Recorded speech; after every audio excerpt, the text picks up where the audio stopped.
How are you, Mr. Ryman? I am well, Mr. Luchins. Whenever somebody says Mr. Ryman, I still like look around for my dad because I I'm know. I pushing still 50 and I still don't feel like Mr. Ryman. I still sir and ma'am everyone the way I was brought up by the lady who raised me, whole nother podcast type of thing. But I still have that. And then yeah, the some of my daughter's friends when they're growing up would be like Mr. Luchins, and then I'd be like, just call me Sean. And there were a couple of them that to this day still are Mr. Sean. So they've met I me get in the middle. And lots of I'm like, Mr. Paul and lots of coach, since I'm yes. sort of like the neighborhood sports coach for all the kids' That schools, never it feels leaves. like. I still see people 30 years later, 20 years later that I was coaching and they're like, hey, coach. And at first you're like, who else is here? Because now they're like grown humans adulting, which is kind of weird to see. We are excited to have Dane Hickey here. I will joke and then explain. Welcome. Dane is our first 10-time participant on the Total Rewarding Chats. How are you, Dane? I'm doing great. Nice weather here in Kansas City, Missouri side. Yes, finally got through the technology. As my age says, I was struggling with it. Who would have thought?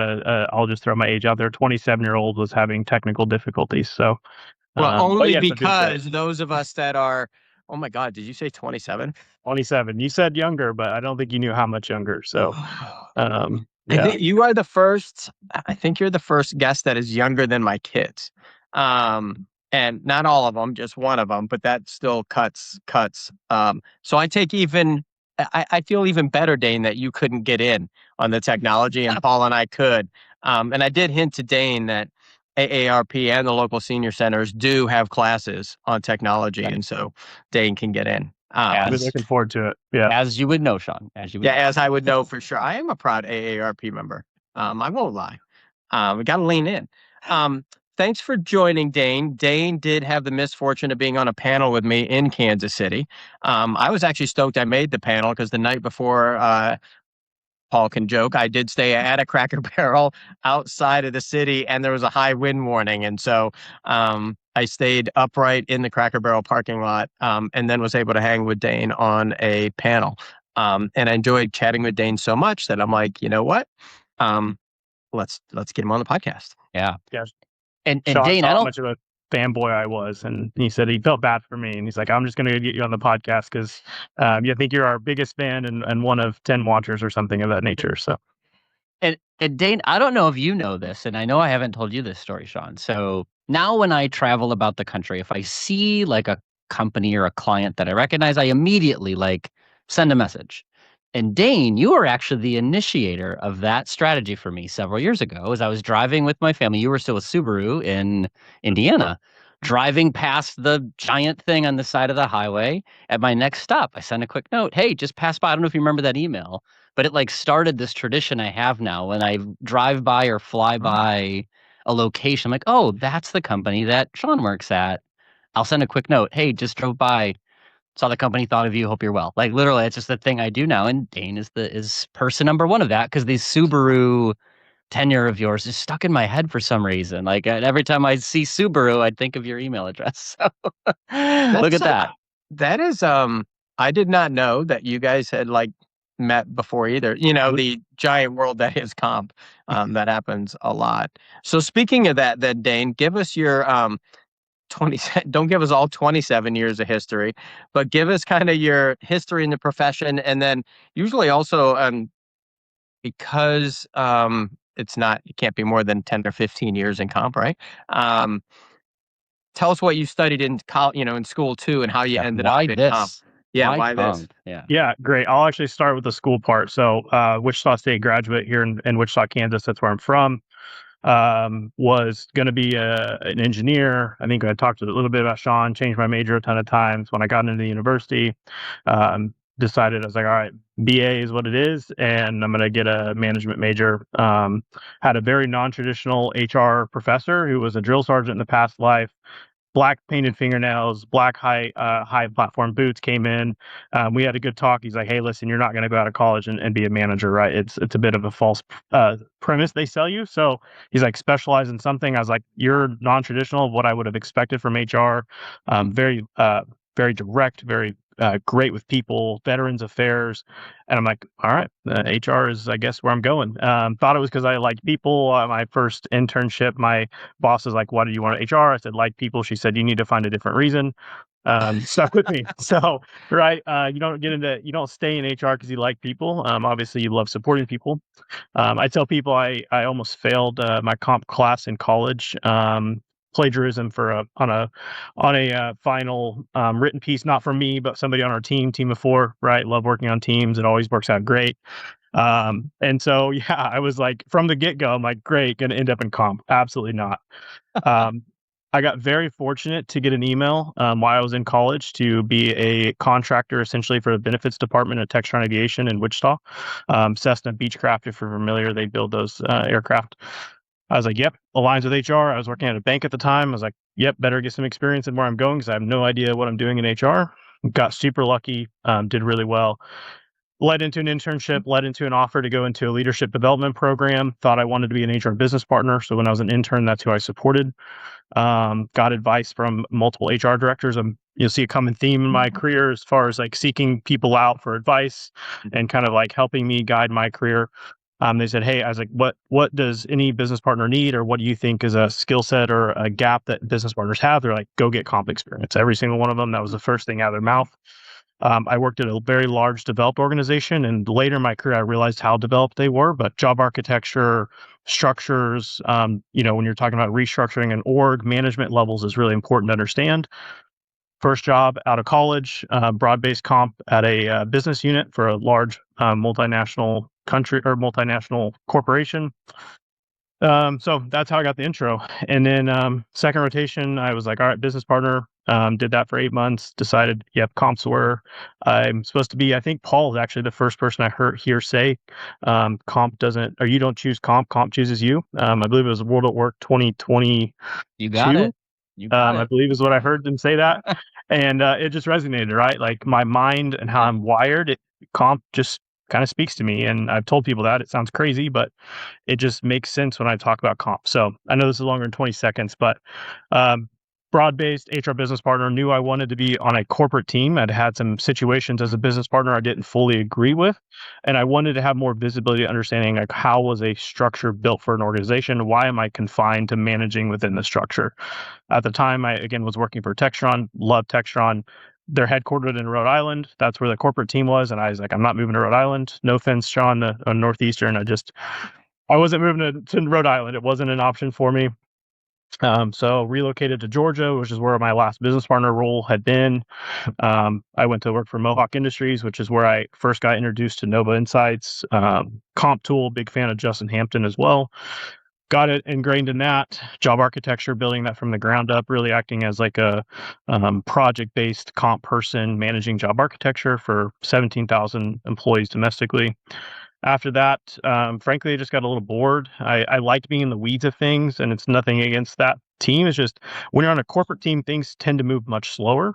I like getting thrown a variety of things. I'd always wanted to work for an automotive manufacturer, and then got the offer to go to Subaru.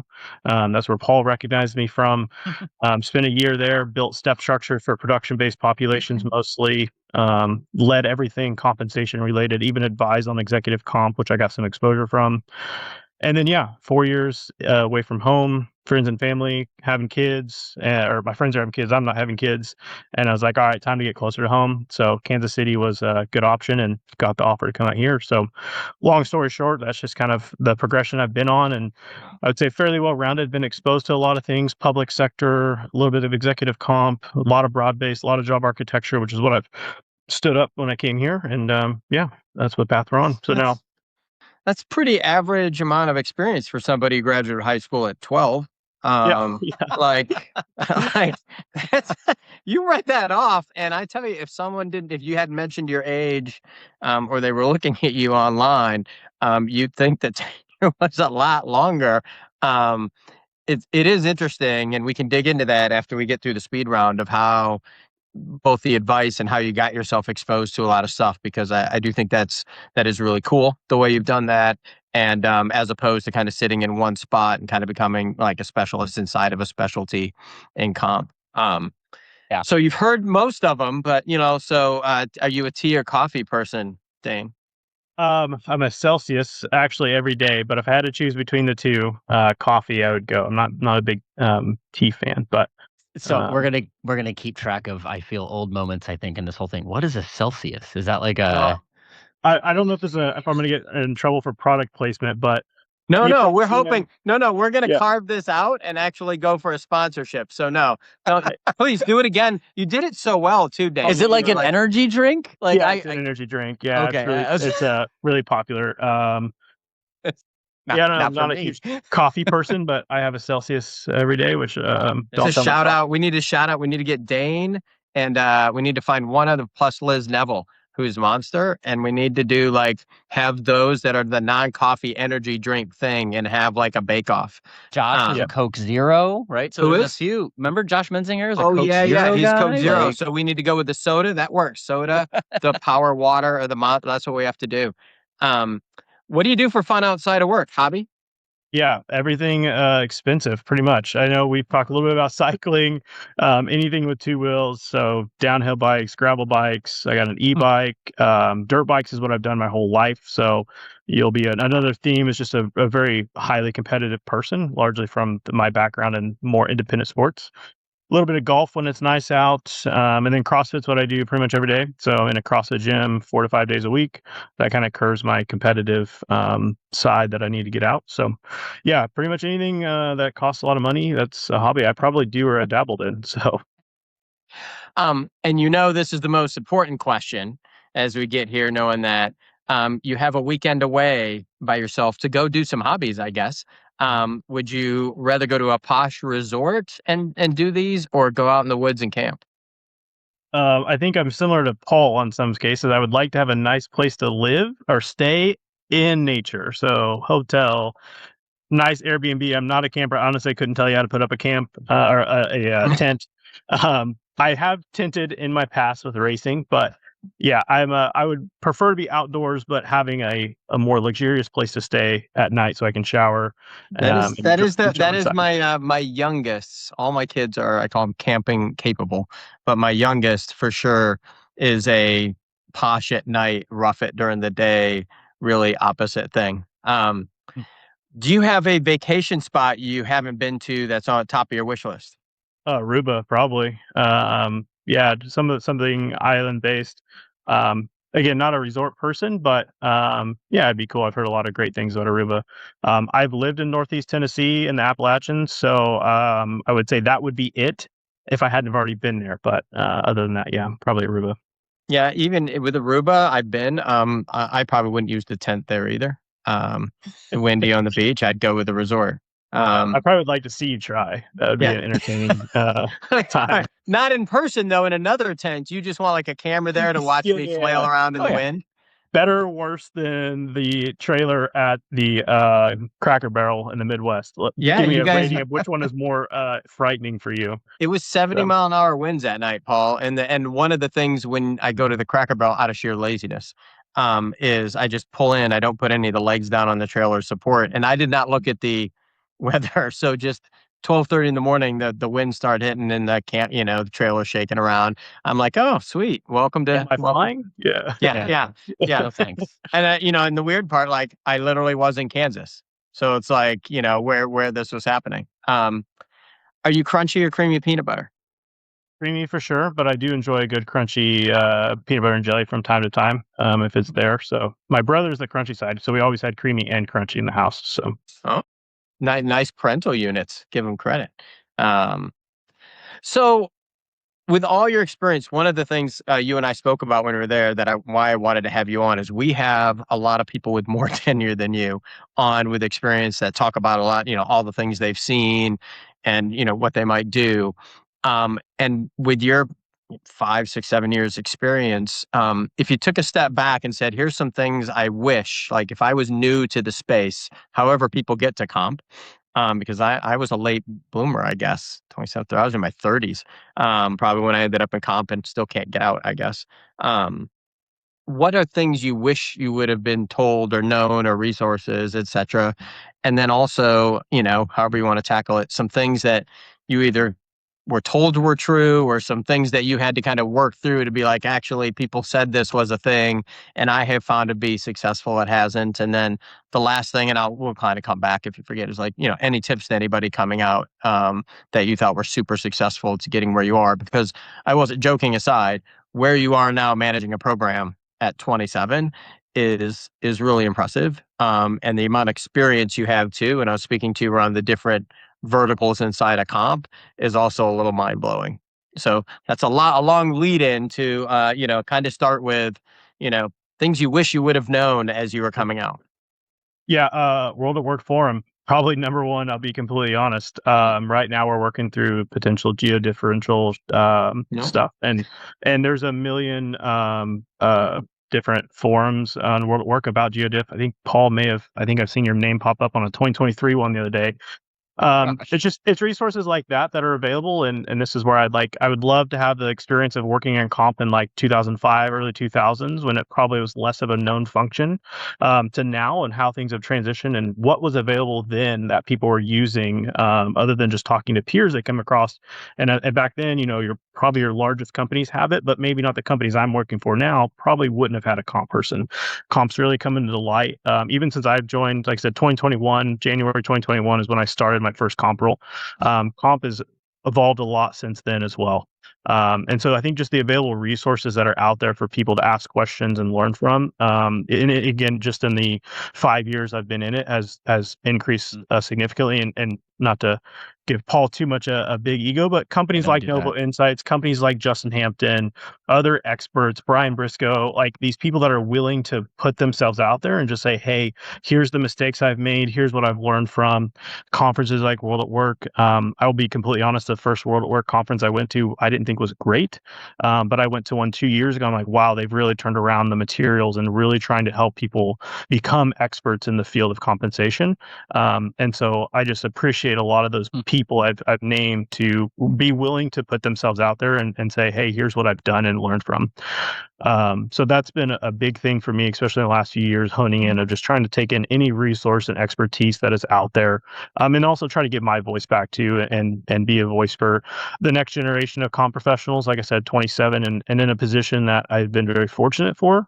And so I want to help people that are coming out of college realize, like, hey, there's a great career path within the compensation realm. If you're analytical, if you like influence, if you like making a difference, like people don't always see that in the comp side, but if you look at the track record and companies that are doing it right, there's a lot of impact on people's lives by getting compensation right.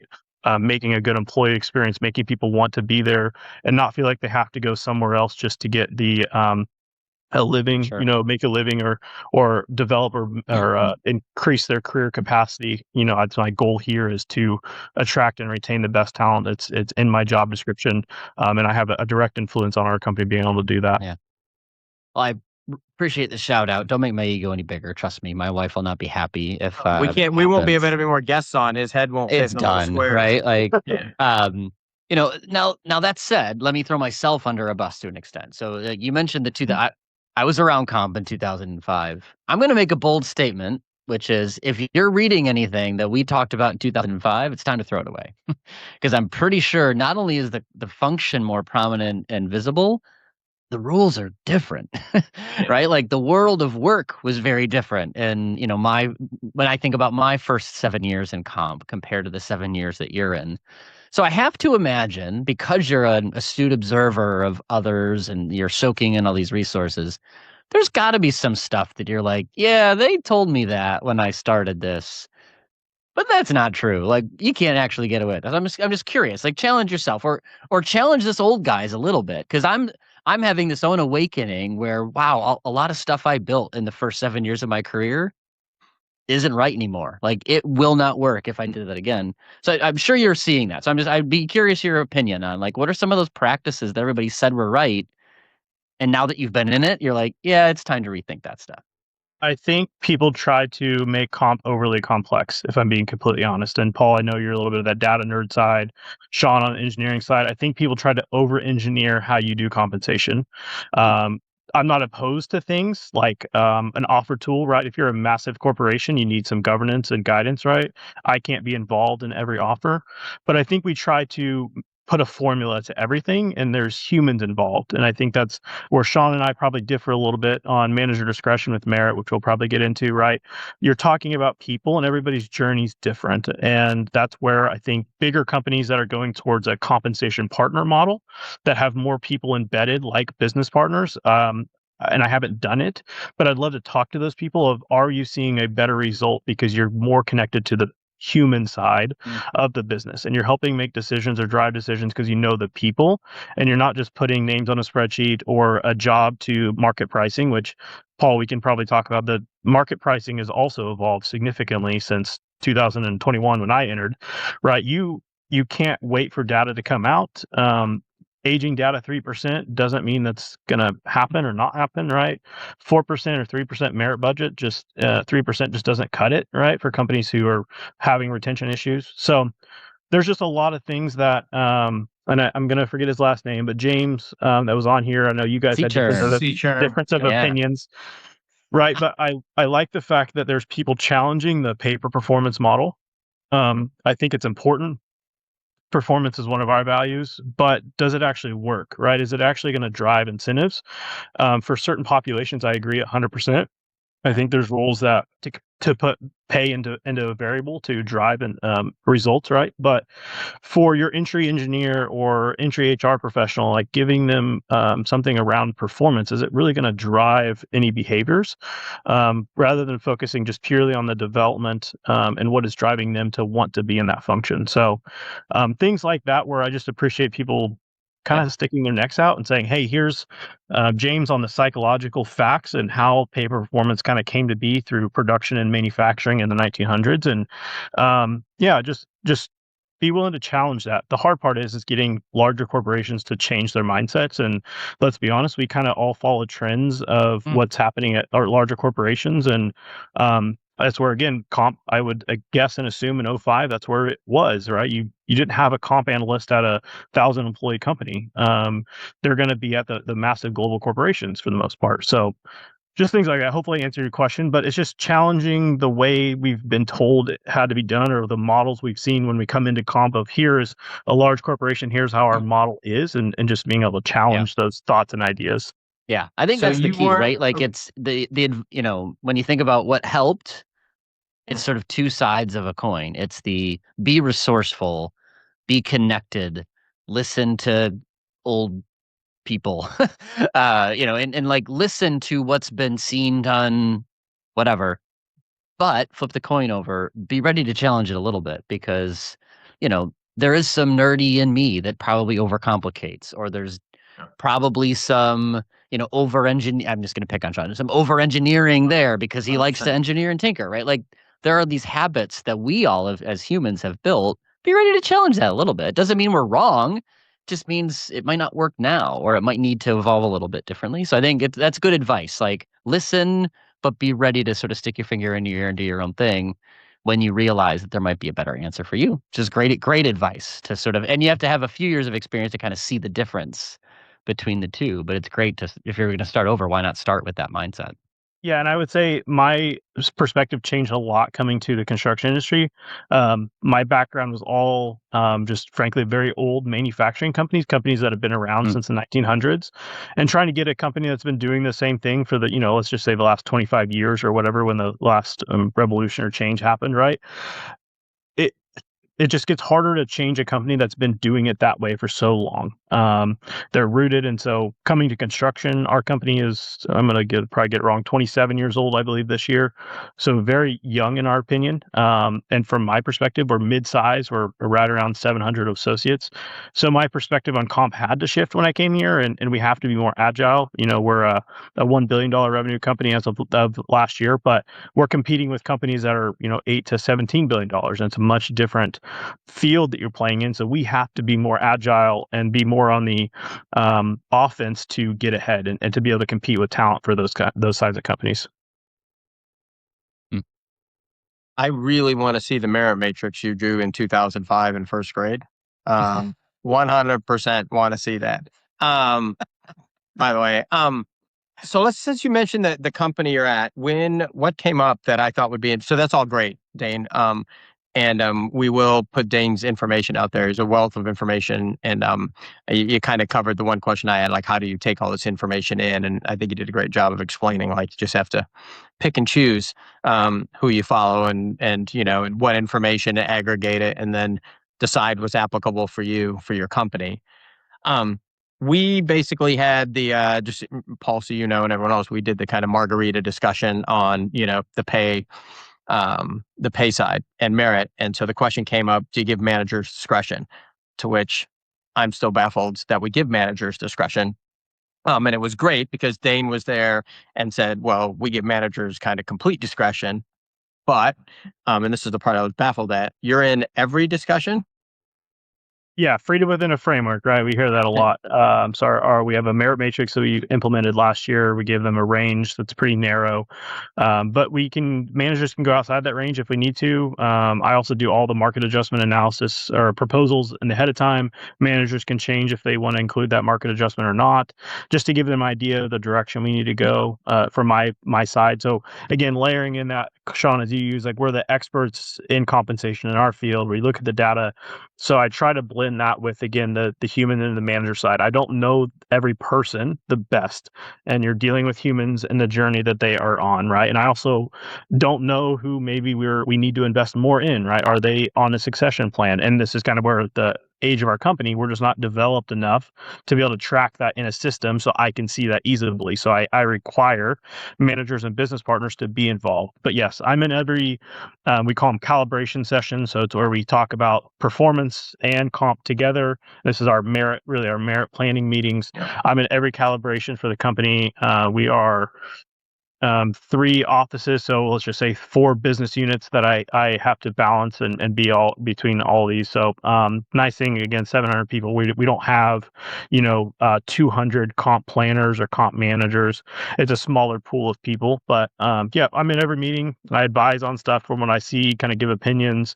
Our team has realized also I'm very I will probe people. I will challenge the way they think and question what's going on, because again, I take a lot of pride in what I do. And also I put a lot of responsibility and pressure on myself to make sure we're doing the best we can to reward the people we need to be rewarding and ensuring that our business is going to be successful. So this is that competition side of me, is I will invest, whatever amount of time I have to in those basically month or two we have to try to get our managers in as best possible thinking position as possible to make sure we're putting the dollars where we need to.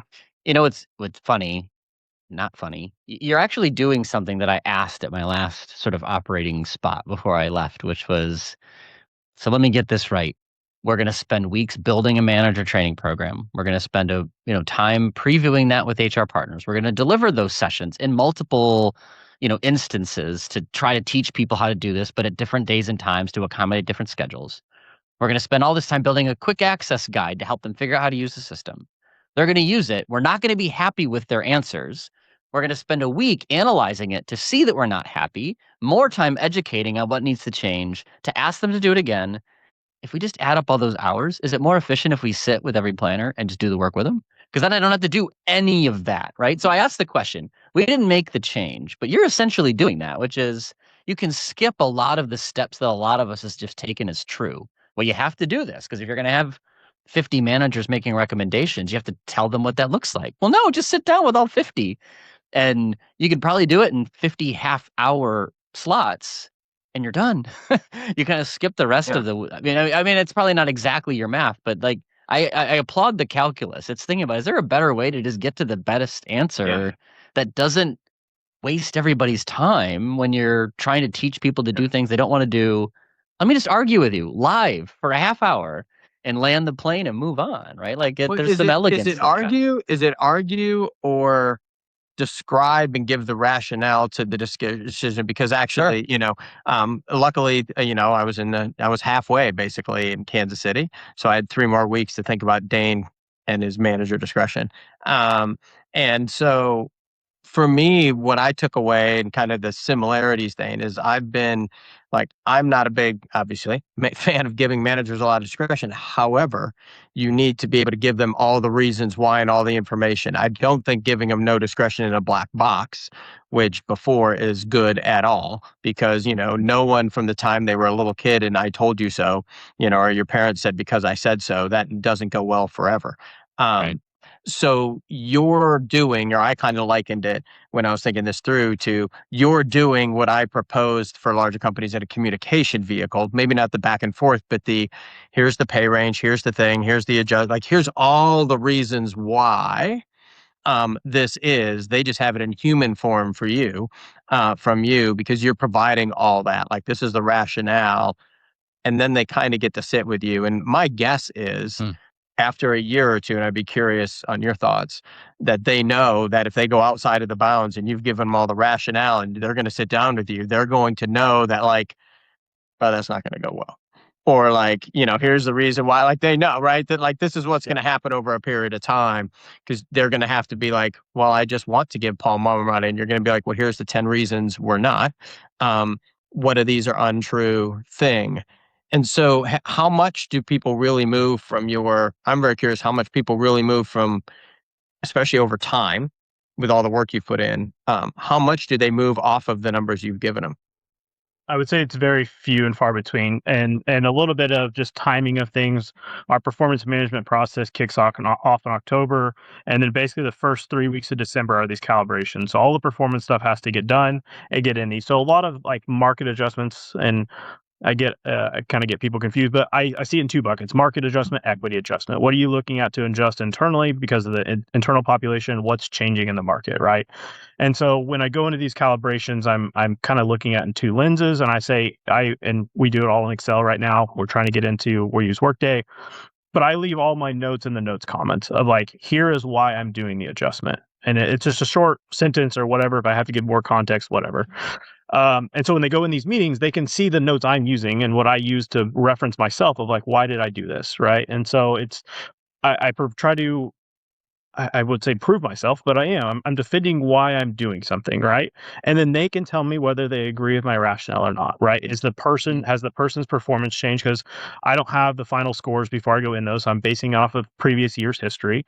Has the performance of the person changed? Has something in the role changed? Has something evolved, right? Like I may not have that context. And so that's where they can come to me and say, this is what's happened or what's changed since you pulled that data. And then we have that real lively discussion about where's the person's career going? What's their trajectory, right? What is the value that they're bringing to the organization? What projects have they led this year? Things like that. We can have a real conversation in the moment. And then as a group, myself, the business partners, and the leaders can make a decision of, is this the right investment for this person, right? Yeah. And have that real holistic conversation in that moment rather than, again, you launch the module, it feeds up, you get to a final review and you have no clue why somebody decided to plan somebody outside the guidelines other than if you put restrictions on the module, or why did they recommend an additional 4% market adjustment, right? Like they're probably not typing those notes in unless you require it. And so it helps us in the moment of all of us being aligned on our talent and what we're doing. Yeah. So I know compensation chose you, and we're all glad it did. This feels like your business partner sort of rotation rearing its head in the process. So, like, what you're describing there is not a conversation most comp people want to have, right? Like this, let me learn more about their trajectory. And I mean, context, we all agree matters around performance and sort of similar work. But you're having a business partner conversation. So I'm feeling a little bit of those roles sort of merging. And I'm not saying it's wrong. It's more that it might be what makes that work. Is it's not just I'm the comp police and I'm telling you that this is a bad idea. It's more, no, no, no, hang on. We got to solve this problem. Yeah. I think you're bringing a different lens than many would bring, which might be kind of a different unlock, Sean, around some of your perspective about discretion. Because this is a richer conversation. This isn't just how much do I want to pay that person. Yeah, and I think, to be honest, I think you're leading from the standpoint, Dane, of, I think with all the stuff, the data and the AI and the tools and whatever, the art is going to be more important than the science. And so you're pulling the science and you're kind of on the leading edge of the art. And the art is, how does this apply to this unique situation artistically, right? The science says this, and that gets you close. Um, Yeah. So I mean, I think you're kind of on that piece of it a little bit. My question to you is, how would you see, and maybe it's from, to your point, Paul, it's more of an HRBP type of role. It seems like you're doing. How do you scale this to your 750, 2,250 person shop? Does your construction company build a Dane cloning machine so that there's three of you? Because even that number is like, when you said 750 employees and you were meeting with about all the outliers, I'm like, that's got to be 100. Like, like that's a lot. That was many. Yeah. Yeah. And so how do you see it being scalable? Out of Yeah. curiosity. So, and to clear on that too, about half of that is craft population. So laborers, carpenters, we partner with the union. So a lot of that gets taken off my plate because a union's a union. You follow the contract, right? So it's probably closer to about 350 associates that I'm involved in. Now, some of our craft population does have performance scores. So I do get involved, especially if I'm setting structures, right? I do help a little bit, just not as in depth as a more of a professional or a salary non-exempt population. So I've made it very clear to my business partners that role has to elevate and to do the things that I'm doing. And so our business partners, smaller company, most of them weren't business partners. We didn't hire them as business partners. They started in a different group and progressed up. And so I've made the expectation very clear that I'm in these meetings. It's not feasible for me to do this when we are 2,000 employees or whatever, right? I need the business partners to work with me to understand how I work, how the compensation programs work, and to really get them kind of more that entry comp analyst person. And so they're able to say, hey, Dane has built the structure this way for this reason. This is we use comp ratio. So below 90, between 90 and 110, these are what the buckets mean. This is when that person should fall in that bucket, have that real conversation of where they should be. And so they can start acting in that same compensation partner model. And over time, right, there's going to be bumps in the road. Certain people won't understand that completely. But my goal is for the business partners to be more proficient in compensation, just as I learned in my career. And Sean, I spoke to this at the KC Total Rewards. The year I spent as a business partner was probably the most impactful that I've had in my career, because I went from being an analyst that I thought I knew everything about compensation, and I was telling business partners that, well, this is the answer and you just need to go tell your leader that, right? Or shape it how you want to. And they don't know how to, right? Because they're having to support leaders who are just they're not going to take that as the answer, right? They're going to continue to push back of, how do we get this approved? How do we do this, right? So when I went to be a business partner, and then I had to operate in that model where I was like, hey, I have to work within this confined structure. And I didn't understand why we couldn't go outside of it, even though I was a business partner for the same business unit I was a comp person for at one point. And that's where I'm like, okay, I need to approach my conversations with our HR partners differently and our leaders differently. I can't just say, well, here's the market 50th and this person should or shouldn't be there, right? It's a bigger conversation. And I have a note actually at my desk. It's market data is a compass, but it's not going to be a GPS. It's not going to tell you how to get to the destination. Market data is going to give you some idea of a direction you should be going. And then you have to apply context of like, how do we get a person, a role, or the organization to our end goal, right? And so I have a very good relationship with our executive team. I have a pretty good beat on kind of the direction we're going. I can walk into our CFO's office any day of the week and have a real conversation about what's going on with the company, and here's my ideas, and here's what's going to cost us, right? And they can more real time be able to model the direction I think comp should be going. And so that's just perks of a smaller company. But if we get bigger, there will be a point that's just not, feasible as much. So that's where I think coming in and McCown Gordon being very aware that hiring a comp person to stage the life of the company was a really good decision, because I can help model and get us on the right path for the next 27 years, rather than starting when we're 3,000 or 4,000 and then you can't make change as quickly. Yeah. Being a little cognizant of time, I want to pivot really quick to something you said and then kind of go, the Workday thing, and you can decline, because so you mentioned you're going to be using Workday. I'm curious, because you've got enough people on, to your point, you got 350, 400 people maybe.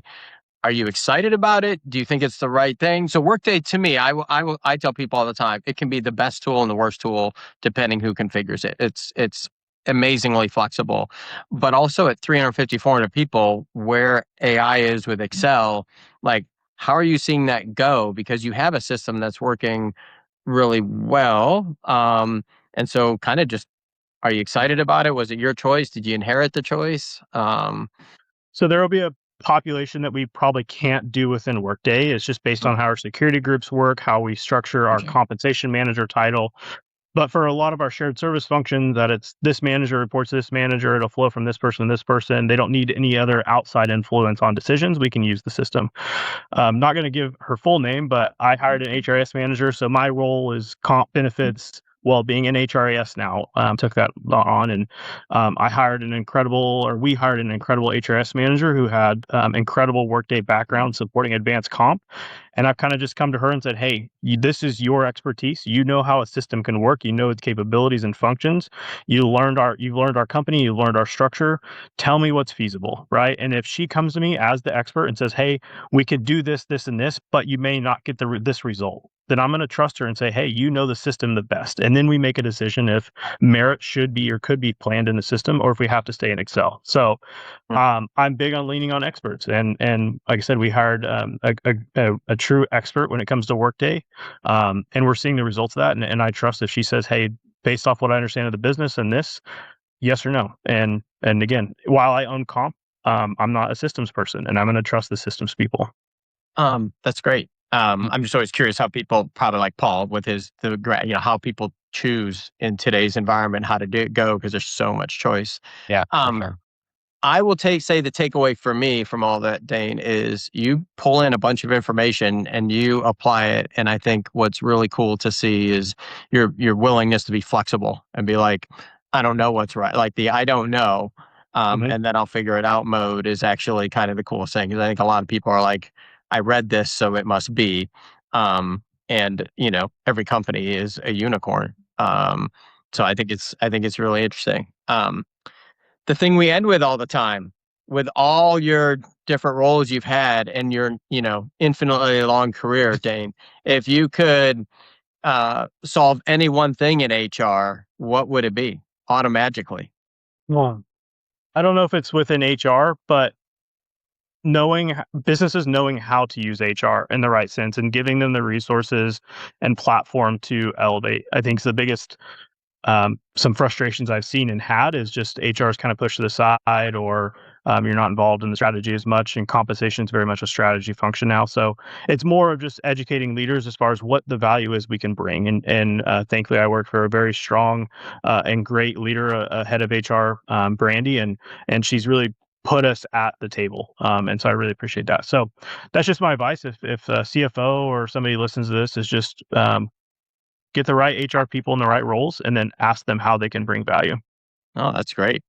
I appreciate you coming on, Dane. Paul he sent you an email from the road, so he probably appreciates you already. I know that's borderline cool/stalker mode, Dane. I actually got that feedback once that they're like, were you literally driving by where I work? And I'm like, no, like I was in Orlando. I was driving by Orlando Health. And you couldn't see you couldn't see the shadow outside your office window. I was just seeing what you were doing.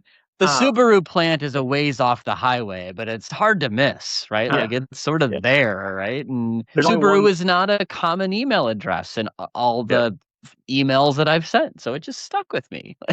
There's only one Subaru production facility outside of Japan, so if you see it, you're gonna know. And actually, ran into Paul at the last World at Work, and immediately he's like, "Oh, you work for Subaru?" And I'm like, "How did you remember this?" And I obviously big fan of Paul, big fan of Sean, right? So I was like, kind of like, fanboying a little bit, and Paul's like, "Yeah, I know who you are," and I'm like, "Oh, well, I didn't expect that." So. We will put Dane's stuff out there. I appreciate absolutely. you, Dane. Probably the thing I appreciate the most was how you make me feel old. You made me feel old. Sean appreciates that. No, the group I train with makes me feel old all the time. I don't need that. And I'm reminded at home how I'm both old and wrong all the time. So I didn't need more of that. But I did appreciate you really pushing back, Dane, and defend it. And I think that's the great dialogue that you see in the forums and what have you.